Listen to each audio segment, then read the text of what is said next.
네팔의 월경 수치. 여성들은 매달 추방당하고 월경이 끝난 후에야 집으로 돌아갈 수 있습니다. 2023년 네팔 서부 카스키 지역에서 16세 소녀 아니카는 얇은 모직 담요를 두른 채 마을 입구의 돌과 소똥으로 만든 월경 오두막에 웅크리고 있었습니다. 3제곱미터도 안 되는 이 오두막에는 창문이 없었고 50cm 높이의 구멍만 있었다. 차가운 바람이 눈가루를 흩뿌리며 불어와 그녀의 이가 추위에 딱딱 부딪혔다. 3일 전 그녀의 생리가 시작되었고 그녀의 어머니는 마을 규칙에 따라 그녀를 이곳으로 보냈습니다. 수세기 동안 이어져 온 차오파디 전통에 따르면 생리 중인 여성은 부정한 사람으로 여겨지며 출혈이 멈출 때까지 가족과 격리된 채 있어야 집으로 돌아갈 수 있습니다. 아무도 이 눈 내리는 밤이 아니카의 생을 마감하게 될 줄은 예상하지 못했습니다. 독사가 벽 틈으로 기어들어와 잠자던 그녀의 목을 물었습니다.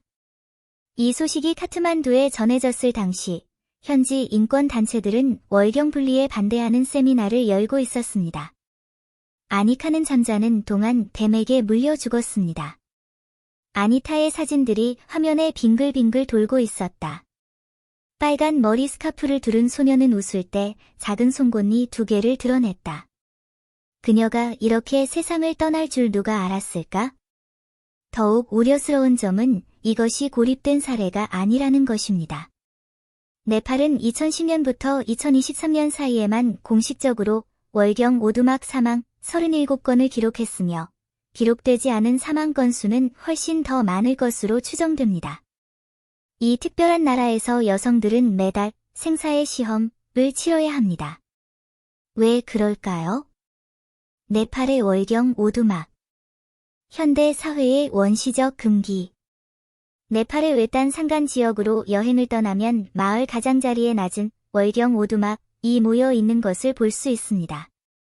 대부분 패목재, 건초, 돌로 지어졌습니다. 어떤 집들은 외양간 바로 옆에 지어졌습니다. 벽에는 가축분뇨가 묻어 있고 바닥에는 곰팡이 핀 집이 뒤덮여 있습니다. 우기에는 지붕이 새어 물이 15cm까지 쌓이고 겨울에는 기온이 영하 20도까지 내려가는 얼음 저장고와 같습니다. 마을에는 대개 그런 오두막이 2~3채밖에 없어서 생리기간 동안 여자들은 몸을 웅크리고 있어야 하는데 때로는 5~6명이 낡은 담요 위에 몸을 웅크리고 앉아 뒤집는 것조차 힘듭니다. 이곳에서 월경 중인 여성들의 삶은 수감자들보다 훨씬 더 힘듭니다. 마을 우물을 사용하는 것도 금지되어 있습니다. 목이 마르면 집안의 여자들이 진흙 항아리에 물을 담아 가져다 주기를 기다릴 수밖에 없는데 신체 접촉이 두려워 나무 막대기로 조심스럽게 물을 떠내려야 합니다. 음식은 더욱 간소하고 초라했는데 대부분 딱딱한 보리떡과 소금 한 꼬집으로 이루어져 있었고 고기 조각 하나 보이지 않았다. 지역 주민들은 생리 중인 여성이 고기, 달걀, 우유를 먹으면 가족의 가축이 병들게 된다고 믿었다. 더욱 우스꽝스러운 것은 그들이 손톱을 깎을 수도 없고 거울을 볼 수도 없고 심지어 큰 소리로 말할 수도 없다는 것입니다. 마치 그들의 목소리에 더러운 것이 담겨 있는 것처럼 말입니다. 하지만 위험은 결코 찾아오지 않습니다. 2016년 겨울, 2 어린 소녀가 몸을 녹이려고 오두막에서 불을 피웠습니다. 환기가 제대로 되지 않아 2 소녀 모두 밤에 일산화탄소 중독으로 사망했습니다. 2017년 여름, 14세 소녀랄 사라 비카는 오두막에서 비를 맞고 나서 열이 났습니다. 그녀의 가족은 부정한 사람은 병원에 가면 안 된다고 생각하여 그녀가 죽을 때까지 그곳에 머물렀습니다. 2019년 35세의 어머니 암바 보홀라는 출산 직후 규정에 따라 2 아들과 함께 생리 오두막으로 이사했습니다. 그러나 밤에 난방을 하던 중 연기에 질식사하여 가족 3명이 모두 사망했습니다. 이런 비극은 동화처럼 들릴지 모르지만 실제로 21세기에 일어나고 있습니다. 이곳의 위생 상태는 훨씬 더 충격적입니다. 대부분의 네팔 여성들은 낡은 천 조각, 나뭇잎, 심지어 흙덩어리를 생리대로 사용합니다. 이런 것들은 흡수력이 약하고 박테리아가 번식하기 쉽습니다. 습한 환경은 많은 사람들에게 심각한 부인과 질환을 유발합니다. 허리 통증과 복통은 흔한 증상입니다. 어떤 소녀들은 10대 시절에 골반 염증성 질환을 앓다가 평생 임신하지 못하는 경우도 있습니다. 하지만 그들은 의사를 만나러 갈 엄두도 못 냅니다. 전통적으로 생리 중에 병이 나는 것은 신의 벌이고 병원에 가는 것은 신의 뜻에 불복종하는 것이라고 여겼기 때문입니다. 2022년 인구건강조사에 따르면 네팔 여성의 부인과 질환 유병률은 68%에 달해 주변 국가보다 훨씬 높은 것으로 나타났는데 이는 월경 고립과 밀접한 관련이 있습니다. 문화적 족쇄. 이 잔인한 관습은 네팔 인구의 86.3%를 차지하는 힌두교에서 유래되었는데 이들은 월경이 신들의 왕인 인드라가 내린 저주라고 믿습니다.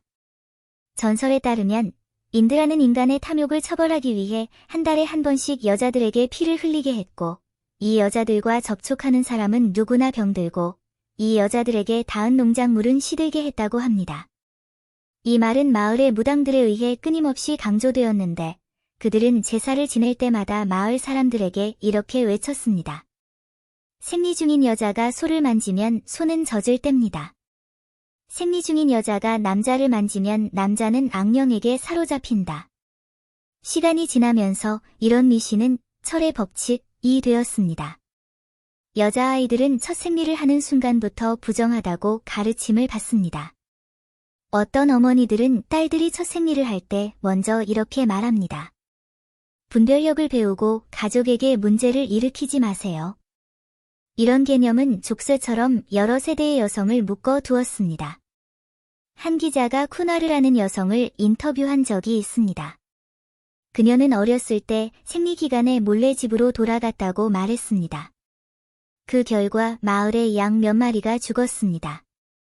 마을 사람들은 그녀를 손가락질하며 징크스라고 불렀습니다. 심지어 그녀의 남동생조차도 반년 동안 그녀에게 말을 걸지 않았습니다. 더욱 무서운 것은 이러한 차별이 삶의 모든 측면에 스며든다는 것입니다. 학교에서는 생리 중인 여학생들을 교실 맨 끝줄에 앉히고 바닥에 분필로 선을 그어 넘을 수 없도록 합니다. 어떤 선생님들은 생리 중인 여학생들을 그냥 집으로 돌려보내는데 이로 인해 여학생들은 매달 5에서 6일씩 수업을 빠지게 되고 자연스럽게 성적이 떨어지게 됩니다. 조사에 따르면 네팔의 여학생 중퇴율은 무려 34%에 달하며 이 중 거의 절반은 생리에 대한 수치심과 관련이 있는 것으로 나타났습니다. 개혁의 돌파구. 네팔 정부는 이전에도 개입한 적이 있습니다. 2005년에는 생리 분리를 금지하는 법을 제정했고 2017년에는 형사범죄로 격상되었습니다.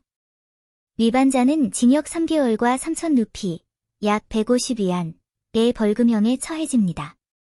카트만두의 관리들은 또한 마을에 공공사원을 짓고 마을 사람들에게 집에 있는 조각상을 그곳으로 옮기도록 요청하는 타협안을 내놓았습니다. 이는 생리 중인 여성들이 집에 머물러 신을 모독하는 일이 없도록 하기 위한 것입니다. 하지만 외딴 지역에서는 이런 정책이 헛소리로 전락합니다. 풀뿌리 법 집행관들 스스로도 그렇게 믿고 있기 때문입니다. 생리 오두막을 금지하기로 결심한 라지쿠말이라는 여성 경찰관이 있었습니다. 그 결과 그녀가 마을에 처음 법을 집행하러 갔을 때 원로들은 그녀의 코를 가리키며 당신은 전통을 어기고 있습니다. 신이 당신을 죽일 것입니다. 라고 꾸짖었습니다. 나중에 그녀는 동료들이 경찰 신고에 항상 더디게 대응하고 심지어 어떤 사람들은 마을 사람들에게 몰래 귀띔까지 한다는 사실을 알게 되었다. 그들은 경찰이 아니라 신을 두려워했다. 라지쿠마리는 좌절했다. 후진 경제는 개혁을 더욱 어렵게 만듭니다. 네팔의 1인당 연평균 소득은 미화 1,000달러가 채 되지 않습니다. 많은 가정이 먹을 것조차 구하기 어려운데 생리대를 살 여유는 어떻게 될까요? 공주. 일반 생리대 한 상자는 50루피로 하루 소득의 절반에 해당합니다.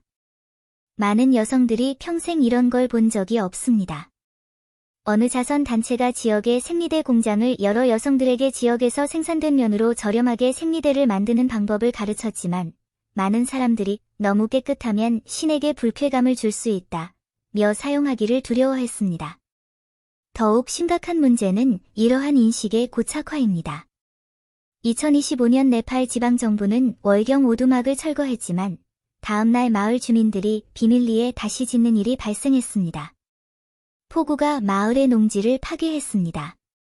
원로들은 광장에서 짐을 두드리며 이것은 너희 오두막을 파괴한 탓이다 라고 외쳤습니다. 겁에 질린 많은 사람들은 생리 중인 딸들을 밤새도록 내쫓았습니다. 구마라는 여자가 어렸을 때 오두막에서 뱀에게 물렸지만 딸을 격리시설에 보내겠다고 고집했습니다. 그녀는 생각했습니다. 다들 그러는데 자신은 달라질 수 없어. 월경 빈곤. 월경 분리는 네팔만의 문제가 아닙니다. 케냐에서는 여성들이 생리기간 동안 숲에 숨어 지내고 인도 라자스탄에서는 여성들이 부엌에 들어가는 것이 금지됩니다. 선진국에서도 월경에 대한 수치심은 여전히 존재합니다. 영국의 슈퍼마켓은 생리대를 구석에 숨겨두고 미국의 소녀들은 수업 중에 생리대를 흘리면 놀림거리가 됩니다. UN 자료에 따르면 전 세계적으로 12억 명의 여성이 월경 빈곤에 직면해 있으며 매년 손실되는 교육 기회와 일자리의 수는 헤아릴 수 없습니다. 하지만 변화 또한 조용히 일어나고 있습니다. 현대화가 진전되고 사람들의 의식이 깨어남에 따라 네팔 도시에 사는 점점 더 많은 가정들이 옆방을 가족 월경실로 개조하고 있습니다. 여전히 고립된 곳이기는 했지만 창문과 침대, 두꺼운 담요가 있어서 바깥에 있는 오두막보다 훨씬 나았습니다. 카트만두의 학교에서는 여학생들에게 월경컵 사용법을 가르치기 시작했습니다. 월경컵은 수년간 사용할 수 있고 생리대보다 가격이 훨씬 저렴한 재사용 가능한 기구입니다. 국제기구에서도 마을에서 엄마 강좌를 열어 여성들에게 깨끗한 천으로 생리대를 만드는 방법을 가르치고 생리 중에 아플 경우 병원에 가도록 알려줍니다. 가장 기쁜 일은 젊은이들의 각성입니다. 2024년 네팔 여대생들이 내 몸, 내 선택 운동을 시작했습니다. 그들은 월경은 죄가 아니다 라고 쓰인 팻말을 들고 거리 행진을 벌였고 월경 오두막의 진실을 알리는 다큐멘터리를 촬영했습니다. 서쪽의 한 마을에서는 20명이 넘는 청년들이 더 이상 우리 자매들이 고통받도록 둘 수 없다 며 마을의 월경 오두막을 철거하기로 주도적으로 나섰습니다. 이러한 변화는 느리지만 마치 히말라야의 눈이 녹아 천천히 변화의 강으로 합쳐지는 것과 같습니다. 오늘날 아니카의 이야기는 네팔 교과서에 실렸고 그녀의 사진은 많은 학교 벽에 걸려 있습니다. 이는 이런 비극이 다시는 일어나서는 안 된다는 것을 의미합니다. 정부는 2025년에 비격리 지역 사회 계획을 시작하여 각 마을에 보건 종사자를 배치하여 모든 사람에게 과학적으로 월경에 대해 교육했습니다. 일부 외딴 지역에는 아직도 월경 오두막이 있지만 점점 더 많은 여성들이 아니요 라고 말하기 시작했습니다. 결론. 어떤 사람들은 한 나라의 문명 수준은 그 나라가 여성을 대하는 방식을 보면 알 수 있다고 말합니다. 네팔의 월경 차별은 전통 관습에 의한 인간 본성의 억압이자 빈곤과 무지의 쓰라린 열매를 보여줍니다. 하지만 에베레스트 산의 눈이 결국 녹듯이 인식의 얼음도 결국 깨질 것입니다. 마지막 월경 오두막이 철거되고 모든 소녀가 자신감을 가지고 자신의 몸에 맞설 수 있게 되면 이 나라는 진정 문명의 문턱에 서게 될 것입니다.